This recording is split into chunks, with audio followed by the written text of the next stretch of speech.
Oke, hari ini saya sebagai perwakilan dari Badan Pengurus Yayasan berterima kasih kepada teman-teman media sudah menyempatkan hadir, bahwa kita dari Badan Pengurus itu sudah melakukan rapat hari ini gitu kan terkait surat pemberitahuan tertanggal Jumat kemarin ya dari Teteh perihal pemberitahuan bahwa Tenovi sebagai ketua yayasan menonaktifkan dirinya selama 30 hari ke depan yang dapat diperpanjang 2 kali. Gitu. Dalam rangka di situ mungkin secara garis besar ada 2 poin. Yang pertama, karena beliau menginginkan segala hal yang memang sedang terjadi, yaitu langkah-langkah upaya-upaya hukum terkait dirinya sebagai individu, maupun yang kedua tentang upaya-upaya hukum yang dilakukannya secara individu kepada pihak-pihak di luar sana itu bisa fokus gitu tanpa membebani operasional yayasan. Tapi di sini juga kita pastikan bahwa Tenovi walaupun menonaktifkan dirinya dari badan pengurus, Tenovi masih selaku pemilik founder yayasan yang dimana nanti badan pengurus itu juga akan tetap melaporkan kegiatannya kepada Teteh gitu ya. Itu sih, jadi poinnya itu aja sebenarnya. Berarti menonaktifkan ini agar yayasan ini nggak dibawa kemana-mana ya? Ya betul, supaya yayasan tetap beraktivitas dengan normal, agar juga kesejahteraan sosial yang memang menjadi bidangnya yayasan dapat berjalan dengan normal. Maka badan pengurus hari ini tanggal 23 Desember 2024 itu telah mengadakan rapat secara aklamasi. Saya sebagai sekretaris umum memimpin rapat beserta jajaran lainnya, termasuk juga Dewan Pengawas dan Dewan Pembina. Itu secara aklamasi menunjuk kepada sekretaris umum untuk menjadi PLT ketua. Jadi selanjutnya rencana tindakan, tugas dan tanggung jawab surat menyurat akan dilakukan oleh PLT ketua. Tapi mundurnya ini mungkin nonaktifnya ini ada berapa tenggat waktu atau berapa lama? Jadi dalam ADART ketika memang salah satu badan pengurus mengajukan surat pengunduran diri atau penonaktifkan diri dari badan pengurus, itu akan berlaku ketika sudah diterima oleh badan pengurus dalam rapat dan ditentukan keputusannya apakah diterima atau tidak pemberitahuannya. Dan untuk pemberitahuan Tenovi itu sudah diterima oleh badan pengurus secara kolektif kolegial dan aklamasi ditunjuk sekretaris umum sebagai PLT ketua. Berarti alasan utama Teteh sampai akhirnya menonaktifkan selain tadi yang dibilang apa? Untuk yayasan ini agar gak dibawa kemana-mana, mungkin ada alasan utama lainnya? Ya, karena kan belakangan ini muncul berbagai penggiringan opini seolah-olah yayasan ini ilegal, seolah-olah yayasan ini tidak berizin gitu kan, yang kemudian ini mengganggu individu Tenovi sendiri maupun yayasan gitu kan, bahwa kita dalam bekerja banyak laporannya ada ya di bendahara, banyak pihak-pihak yang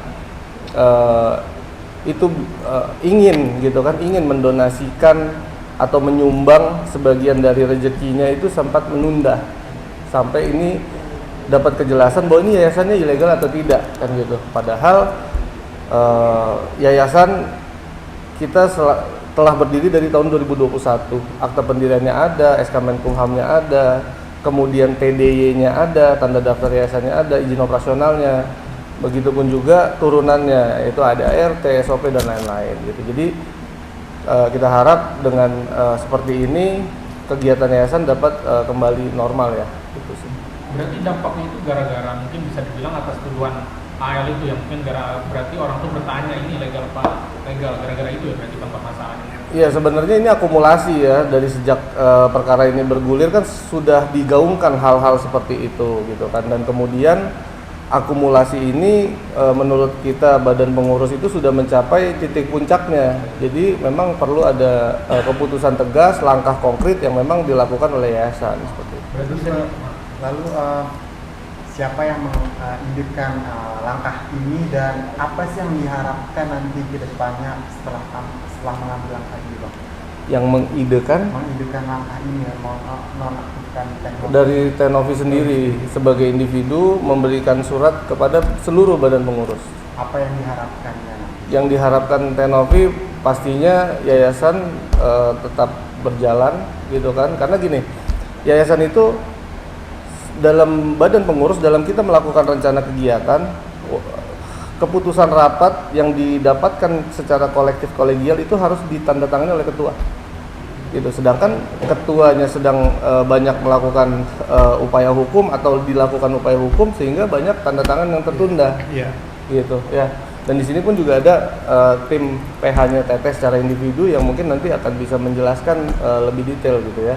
Dan salah satu alasannya kan karena banyak akumulasi gitu kan masalah. Iya, akumulasi isu terkait yayasan ilegal itu sendiri gitu kan. Dan di sini kebetulan saya bawa salinan akta notaris terbaru pernyataan keputusan rapat pembina yang memang kita lakukan di Desember 2024. Di sini kita mungkin nggak perlihatkan secara gamblang gitu ya, tapi bisa kita tunjukkan di balik layar bahwa ini absah semuanya. Gitu. Dan itu sebenarnya ide Tenovi untuk menonaktifkan diri, dan apakah yang mau dilakukan Tenovi, apakah mau istirahat dulu, apakah emang dia ternyata banyak tekanan belakangan ini atau seperti apa gangguan? Jadi kan teman-teman bisa lihat ya, Tenovi itu juga sebagai individu tuh punya profesi sebagai content creator gitu ya. Jadi sebagai content creator pun hari ini juga Tenovi masih ada di Cina ya untuk melakukan serangkaian tour kegiatan live event bersama TikTok Official Indonesia. Jadi banyak hal yang memang dilakukan Tenovi di belakang layar yang memang nggak semuanya itu berkaitan dengan yayasan juga gitu kan. Tapi di dalam yayasan sebagai ketua, Tenovi adalah sebagai pelaksana gitu kan, pelaksana yang tanda tangannya itu sangat berpengaruh terhadap kelangsungan operasional yayasan gitu. Sedangkan dalam hal ini terkait polemik donasi, pihak-pihak lawan itu bukannya menggugat yayasan, tapi malah melaporkan individu-individunya Tenovi gitu kan. Jadi itu yang membuat kita di badan pengurus itu sempat menanyakan perihal tersebut, apakah ini bisa dipisahkan seperti itu dan lain-lain sebagai pertimbangan beliau sebagai ketua itu sih. Berarti Bang bisa dibilang untuk menyelesaikan terhadap dengan AL yang sekarang bermasalah, mungkin untuk menyelesaikan permasalahan ini agar selesai dan tidak dibawa-bawa lagi yayasan. Ya kalau itu kan kita nggak bisa ubah persepsi orang gitu ya. Tapi memang dalam hal ini yayasan pun sudah digugat juga oleh perwakilan donatur. Kita juga sudah menerima somasinya lagi terkait itu. Jadi mungkin kapasitas Teteh sebagai individu ingin fokus pada kegiatan-kegiatan individunya secara sementara ke depan. Iya. Ya. Maaf nih Bang. Supaya nggak kemana, bukan artinya, tapi bukan artinya Tenovi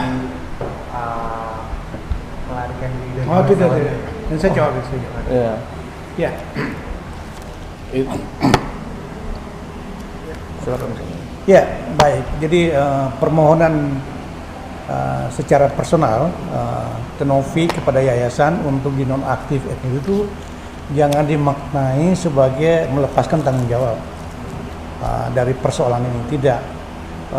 Tujuan yang paling pertama adalah dia mengharapkan yayasan ini tetap eksis dalam bidang kemanusiaan, lalu tidak terhambat oleh persoalan-persoalan pribadi yang dihadapi oleh Tenovi. Karena kita tahu bahwa awalnya persoalan ini Agus dengan yayasan, tapi sekarang menjadi meluas.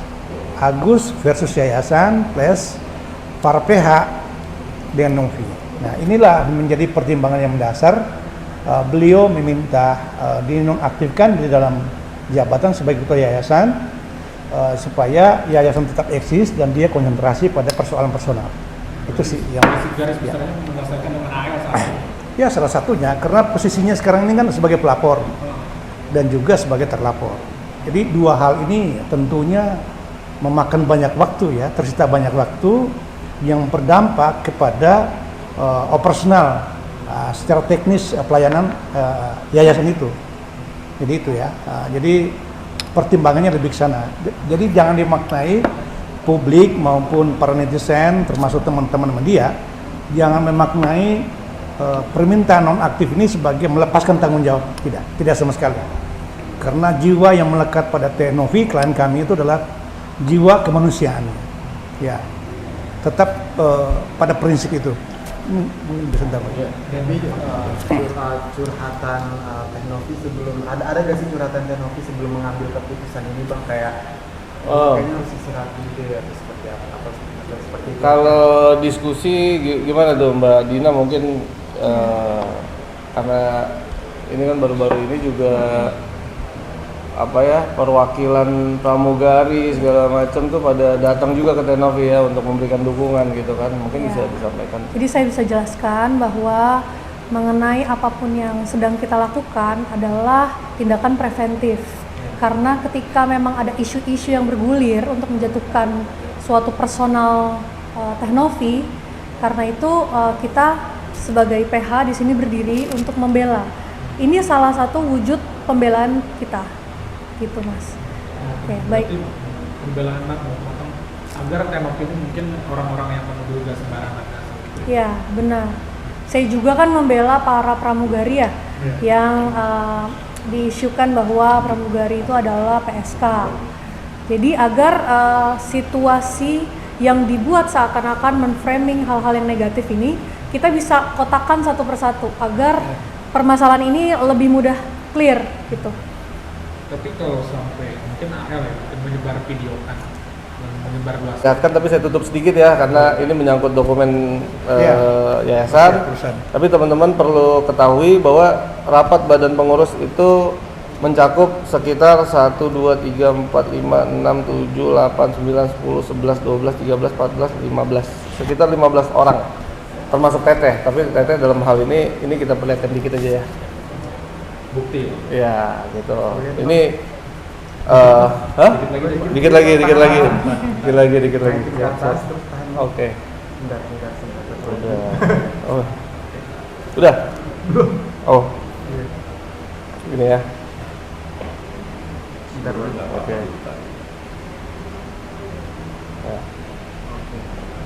Jadi ini adalah lampiran AHU terbaru itu sesuai dengan perubahan salinan akta terbaru dari yayasan. Gitu. Jadi ini hasil keputusan rapat di 2024. Ya, untuk pihak-pihak yang ingin mengetahui isi ini ya harus secara hak gitu kan. Kita nggak bisa sembarangan kasih, baik itu maupun pemerintah dan lain-lain ya harus ada haknya gitu kan. Di poin ini yang berhak adalah dinas sosial karena kita harus melaporkan adanya perubahan-perubahan seperti ini gitu. Dan ya udah ya. Pertanyaan dia kritis loh.